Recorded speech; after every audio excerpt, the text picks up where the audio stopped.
gone empty for quite some time. You cannot get empty to talk just like that. You cannot get him even to smile very easily. It is very difficult. Why? Because his brain is somewhere at a much higher level than the levels at which people like me move. You know?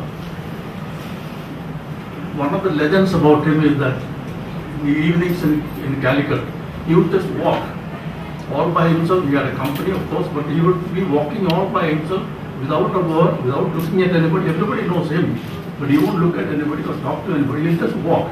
Why? Because something is going on here. Now, for people like us, that kind of creativity does not exist. When I say people like us, I don't mean them, I mean me.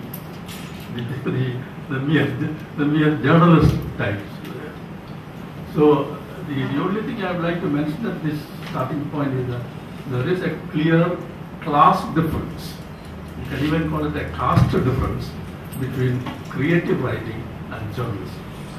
Very great writers have also been journalists. Swift, for instance. It's very difficult to know what is journalism and what is literature. When you come to Jonathan Swift, he wrote for immediate effect, but he wrote it so well that you can read it even today. Although the time is gone, and there is another man called Orwell. Orwell wrote for his own time as a journalist, but he wrote it with such passion that even today his book on Spain, Homage to Catalonia, moves you. Vegan Prior, very famous, but they were journalistic writing, and hence there is no such suppression. What goes on in the mind of the writer is something different, because he is not writing on the thing like a journalist does, but he is connecting it with something else. A journalist may not do that. He may not connect, but it gets connected in our minds. If you write well, then I connect with you in a different manner. So then it has potential of literature. It invites you to connect it with. You may write about the rottenness today, but I suddenly may remember some rottenness in the beginning of the century. It's not anything new. It was there in the Mahabharata too. You may even remind me of some episode in Mahabharata. If you write it deeply enough, that's what Orwell and others have done. So that is that difference. And yesterday we were talking about M.K.'s one chapter. Somebody read the chapter and then we went on talking about it because it was Mahabharata and we know the story. We know the departures that M.K. makes. And he says that he makes the departures wherever there is a silence in Vyasa. So he fills the silence, he says. He is not doing anything else but a certain gap, basically. How does he fill the gap? He fills the gap with his own personal experience. And hence it is an ancient story, but something very modern and very contemporary gets into this story. So what could have got into a journalistic writing gets into Mahabharata. And hence the barriers begin to disappear, on the base of seriousness of your engagement. If a journalist is not engaged really with what he writes, then we forget whatever he has done. But with engagement it is not so. It will remain with us. So that's the one. And second, perhaps, with regard to the use of language. If you read an 18th century novel in English, it is written in a very literary manner. In the sense, it is artificial. Not artificial in any pejorative sense, but it's constructed. But if you come to Hemingway and modern writers, they are closer to journalism.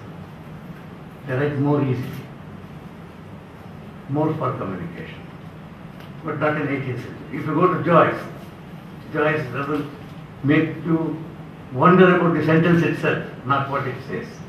So there are differences of pointing at the object. So journalism points at the object directly, immediately. Literature points at the object, but by relating it to other objects reflexively. So these two may combine in one writing, immediacy as well as reflexiveness. Now in Jnanpith, all stories that he writes may not be reflexive, but some are more reflexive than others. And hence, even in creativity, there are different levels of engagement. A deeper level of engagement, not so deep. That's one. I have taught him, in foreign universities, Jnanpith's novels in translation. I found that many students abroad read him for the very novelty of the kind of house, the people's behavior there, the relationships, which is very new to an American reader. But they begin to see that the world is not merely what they think it is. There is a different kind of a world. And they get that difference in him. But he is not writing for them. He is writing to explore himself. His own relationship to his own society, his own family. It's a very private affair. But we have the sense of listening to him, without his being aware that we listen. And a good novel is very good only when the whole thing is listened to by us. Not addressed to us, but we receive it. So that may be another reason where journalism is more direct. There is no sense of somebody else over your shoulder listening to you. But a poet always has somebody listening to him. And he is talking to himself. But a journalist doesn't talk to himself. So these are some differences between the two. Rather than saying, that this is good and this is not so good, will not do. Some of the journalism are excellent literature also, no doubt about it. Journalism, sometimes we do some journalism for some immediate purpose. But sometimes that is for a longer period, it will remain for a longer period. So such writings will definitely come under the category of literature. So you cannot say this is one class, this is another class. I had been with journalism for quite some time, but I was mostly with literary journalists. I used to get a lot of materials, after which I had to make a selection and present it in my weekly. That is also a rewarding job. So most of the materials which you read will be very bad. So once in a way you come across something unsolicited. Somewhere it comes. We don't know who it is. But when you finish that, reading that, you feel you have got something. You have found out something. You have discovered something. That is the area in which journalism is really rewarding. That was my experience. I did a lot of years in the journalist desk. But creative writing is something different. I used to get materials from my village, from my people. They will be telling their own experiences, which I will gather. And at a later moment, I feel I can use this in the form of a short story or a short fiction or a novel. So I have to be very careful. I mean, what exactly is this material? So these materials I am keeping, knowing once it may come up and pressurize me to write a character or an incident or something which my mother said when I was a small boy. Yeah. I vaguely recollect that day. And after some years I suddenly remember, oh, my mother said This is something. true of me also. That's how I also learn. Yeah. So, It may be a little thing, but it begins to grow on. yes, but that time you don't know, you are going to get a story or something out of it, but you keep it. Yeah. Just as children, while they wander around, they pick up several small things, thinking it can be a toy, a bit of a bangle, something. They keep all these things. But when you go through it later, you find they are quite interesting. It gets connected with something else. Connect with a period, with a person, with a period of your life. So, you somehow make it. Just a day before MT, I saw the film made with you on the river.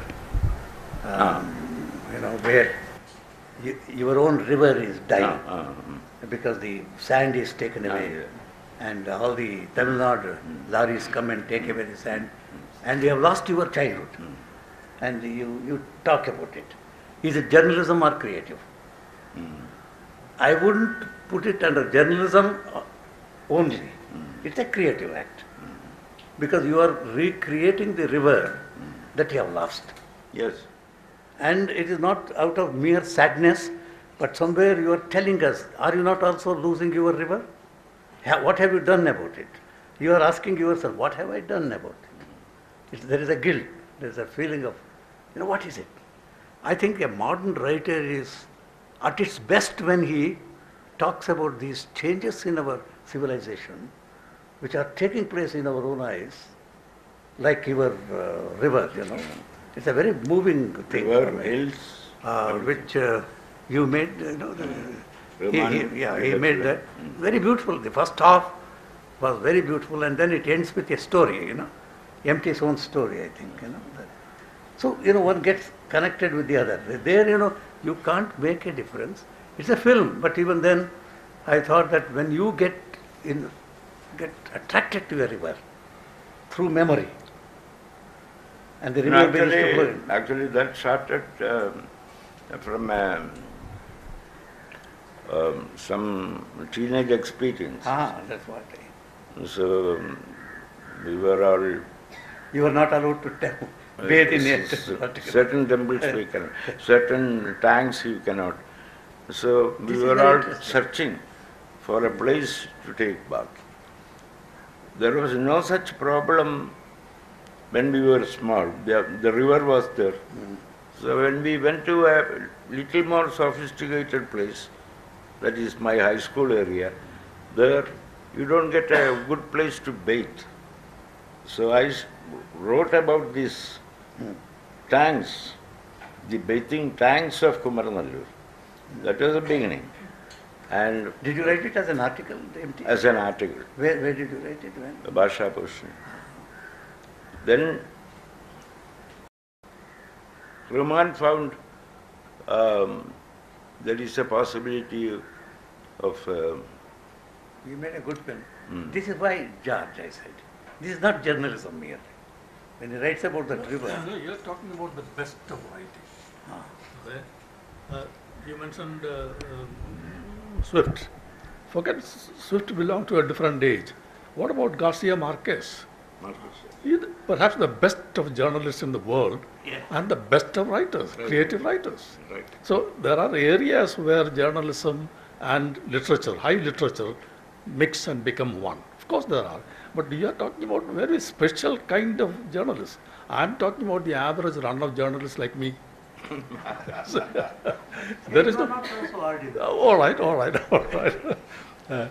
So Every week. one has to see There that. will be a certain stress on you. No, I must. But there are moments when you go beyond that stress, don't you? No, maybe I should be a little more aware of some of the things, some of the good things that I do. Yeah, I do.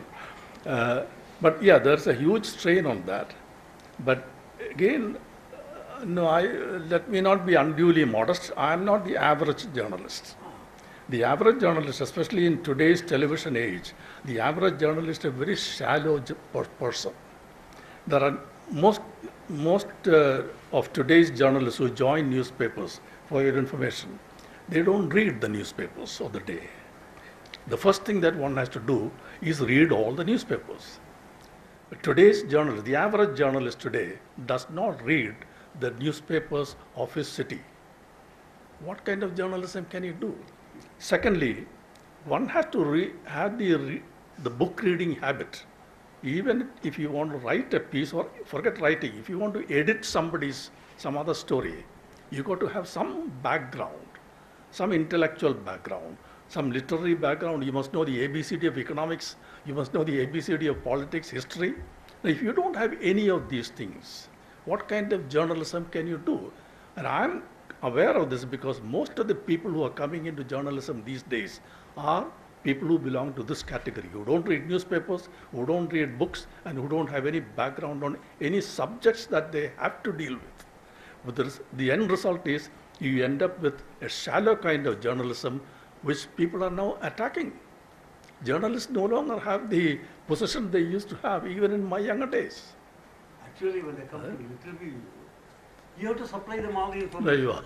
They know what I want to say. So, why should I be interviewed? Yeah. I refuse to be interviewed by somebody who has done no reading of my own. There is a lot of that kind of journalism. We don't mean that. Yeah. We don't mean that. We mean good journalism. Good journalism which has come into the world of literature with its own call, yes, you know. But there is a difference, and that's the difference he said. One aims at an immediate effect in journalism, but one doesn't aim at an immediate effect in literary creation. One, you can even write on something which the whole world thinks is useless.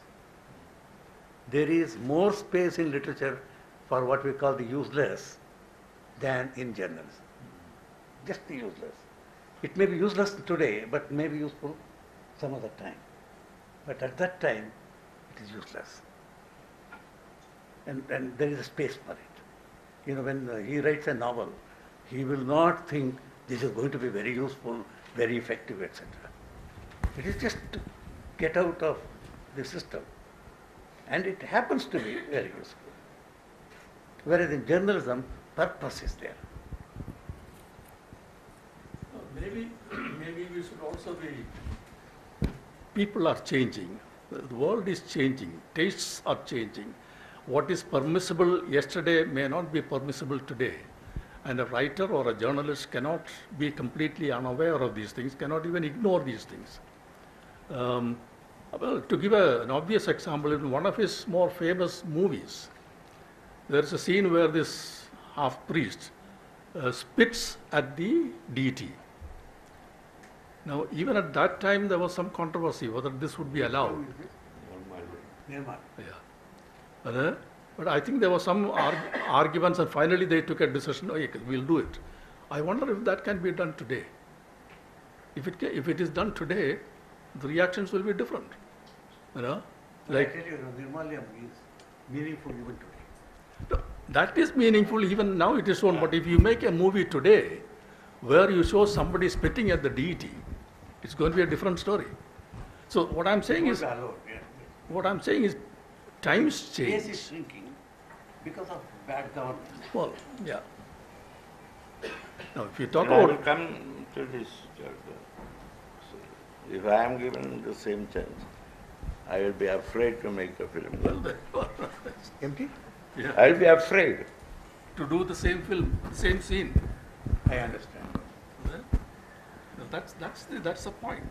So life changes, the world changes. What do you do? And then it makes a creative writer feel that he is no longer creative because that freedom is not there, that inner freedom. That is because this is visual. Whereas actual writing, you don't suffer much. You have got more freedom. Whereas this was in connection with the film, there was a sequence. Many people later on asked me whether you will be able to do it again. I said, not that I am able to, but I am afraid. Maybe here let me ask another question to take us to the next thing. One of the most important struggles which students have is the act of writing. People, a large number of people, just as much as people are afraid of mathematics, they're afraid of writing. Getting people to actually write is a difficult task. People who write, for example, we do many of these workshops with people who do PhD thesis. And many of them, when they do their thesis writing, they get frozen. They just say, I don't know how to write. Now, so in fact, we engage with this question of what it is to write. I'm raising this because here are three people who for all of them are close to or about 80 years, who have for all these years sustained the act of writing. So, I want to understand what makes you write even today? What makes this activity of writing so easy for all of you? Sundar, Yeah. even for a writer who has written a lot, an empty white paper and pen is a terror to start with. So how do you start? God's grace. Really, with the grace of God. It is not as if, empty can sit and write. It is a moment of emptiness. Actually emptiness, not emptiness. And a moment of emptiness is always there, for any writer. If you just write, like he said, journalists have to, then, there is no problem. But if you want to really bring something out of you, even in journalism, there is a moment of hesitation, of fear, and overcoming it, and then something like inspiration, I dislike using that word. But for many young writers who find it difficult to write, maybe because they have a sense of perfection in them, it's very difficult to overcome that sense of perfection. Many people don't write at all because they have some sense of perfection and they feel that they can't.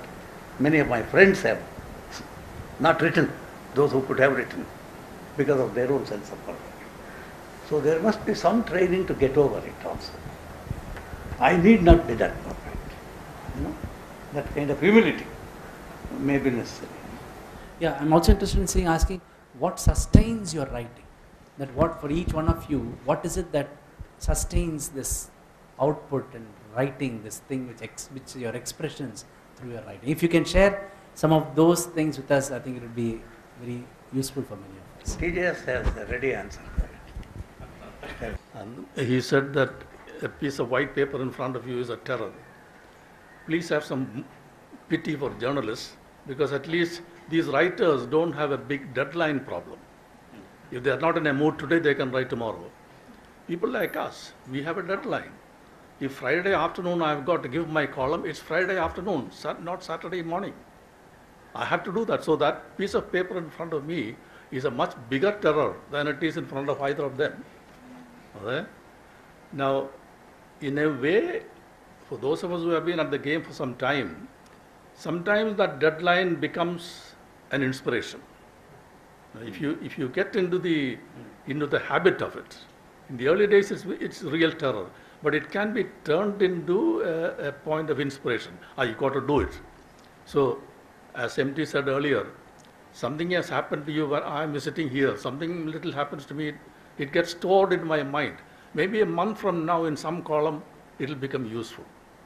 So there's a background that gets built up in your mind from your reading. I'm now reading a book. written by a senior customs officer in Kochi, man called Raghavan. This is a book on India-China relations. Now, what this customs man has to do with India-China relations, I don't know. But this is a subject on which I have read a lot. And I have never seen a more impressive analysis of India-China relations than this man, than this customs officer. You know, he is worth an investigation, if any of you is interested. How did this man become such an expert on such a difficult subject like this? And he is not writing as an, you know, this India-China war especially, people take sides. Indians take one side, people like Neville Maxwell take the other side. You know, there are, to my knowledge, there is no one really objective analysis of the India-China relations. This man's book is an objective one. He finds a lot of fault with Indian policymakers. But this is the kind of thing that, you know, when I read that, I know it is going to be in one of my columns one of these days. You know? So whatever you do, whatever you see, whatever you read becomes material for you, which is the same thing for journalists and for writers. You know, but except that we've got to do that with a sense of immediacy. The difference between a good journalist and a bad journalist is that the good journalist, as he said, relates this, connects this to bigger issues. You're writing for today, you're writing for today's reader, and you're putting it in today's news context. But what is happening today is not in isolation. It is related to the history of India, the mood of India, the character of Indian people.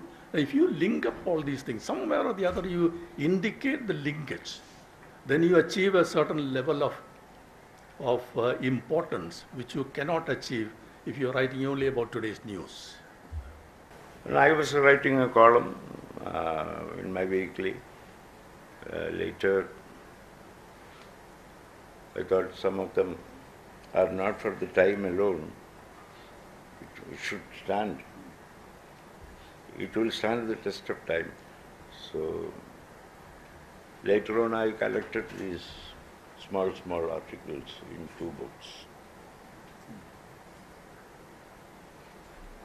What were they about?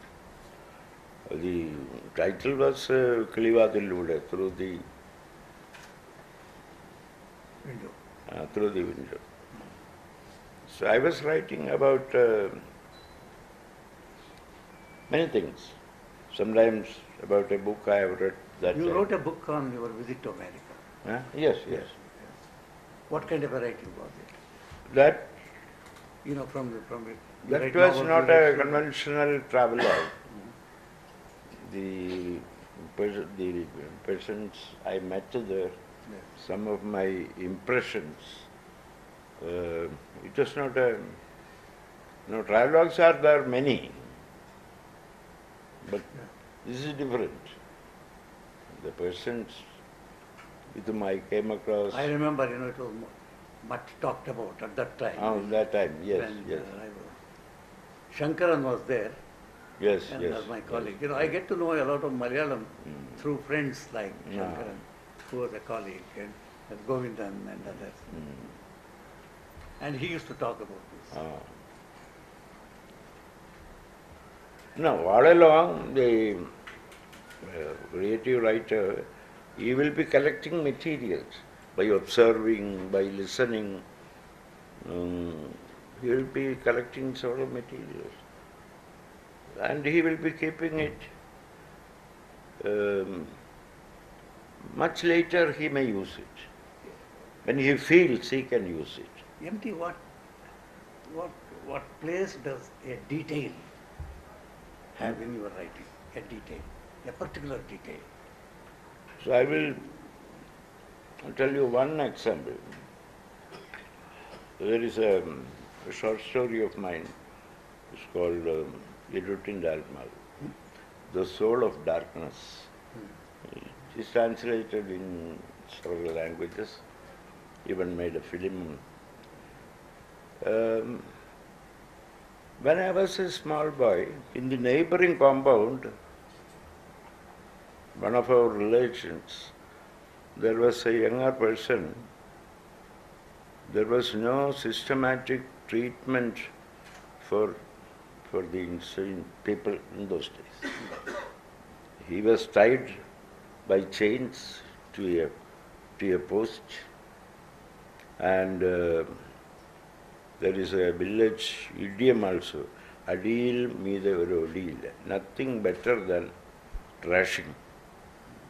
So thrash the patient, ill required. I used to see this man, I was a little afraid. I used to go in that. But one evening, suddenly, there was some commotion in my house, and this man is coming. He has broken the chains and he is coming out. So my mother was there. Mother was not afraid of it. One thing, this person is younger to her. So, mother called him. And he asked my mother, Malvadati, and his sister, Akka, give me some rice. This is what he asked. Give me some rice. So mother said, come on, sit down. Mother went in, brought a leaf, some water, gave him rice. He coolly ate this rice and laughed. He went down. And in the village it was a commotion. So and so has broken the chains, and the madman has broken the chain. He is ever. This incident I witnessed when I was maybe 4 or 5. Much later, this came into my mind. This man coming up to our courtyard and asking a mother for rice, and my mother serving rice, and he is going up. So much later, this came into my mind. I thought I will write a story about that man. When the whole village is hunting him, the madman. What is your story? Eh? What changes did you make? Yes, finally everybody is hunting him. So he suddenly, the attackers who are ready to hold him once again and put him in chains, he comes coolly and he says, I am mad, put me in chains. That is the end of the story. I am mad, put me in chains. That ends the story. But I was suggesting, this incident, this man coming into the house, was a very vague thing in my mind. But much later, maybe 15, 20 years later, that scene came into my mind. This is right. Not all materials will become stories. And the younger writers, their struggle, we understand that.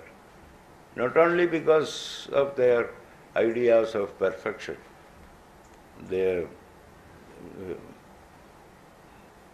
hesitate, not considering the perfection only. I have dealt with, as an editor, I have dealt with very young writers quite. So they should throw away when they feel it has not come up. Throw it away, try again. That should be the thing. Leave it. Reject it. Reject yourself. Instead of giving to somebody a chance to reject it, you reject it. Go on writing, go on trying again.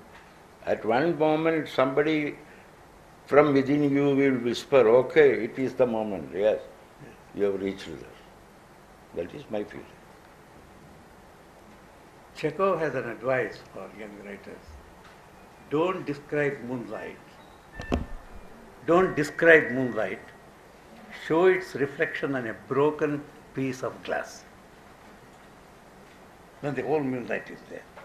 I mean, if you are a lucky writer, then you have that broken piece on which the moonshine is. Otherwise, if you begin to describe the moonshine, you feel that it is too much for you. Show it in a broken piece of glass.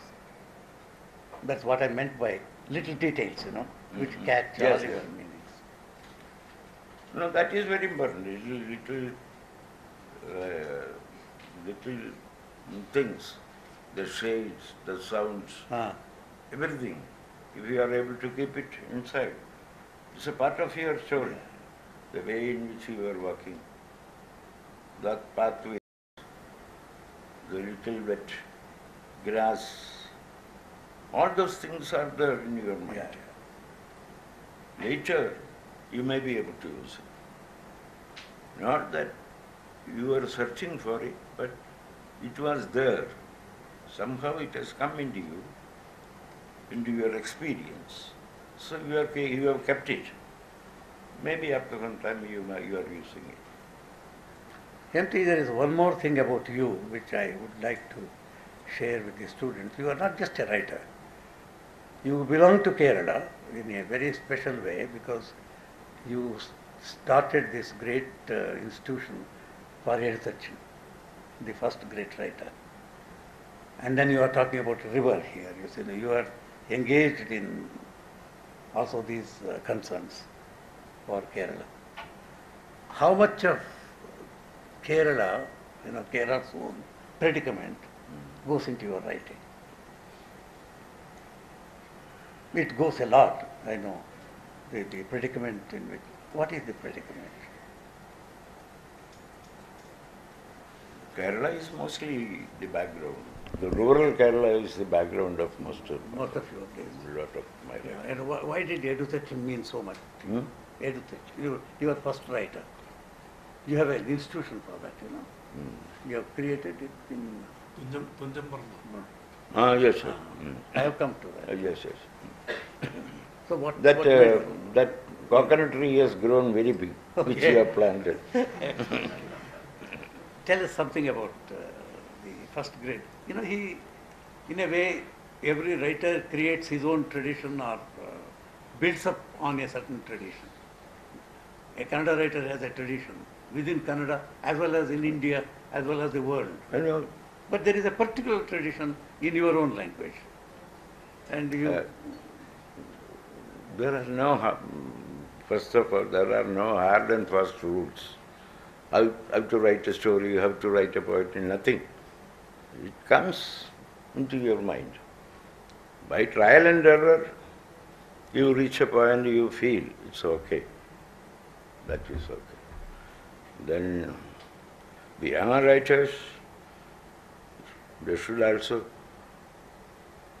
should be able to reject.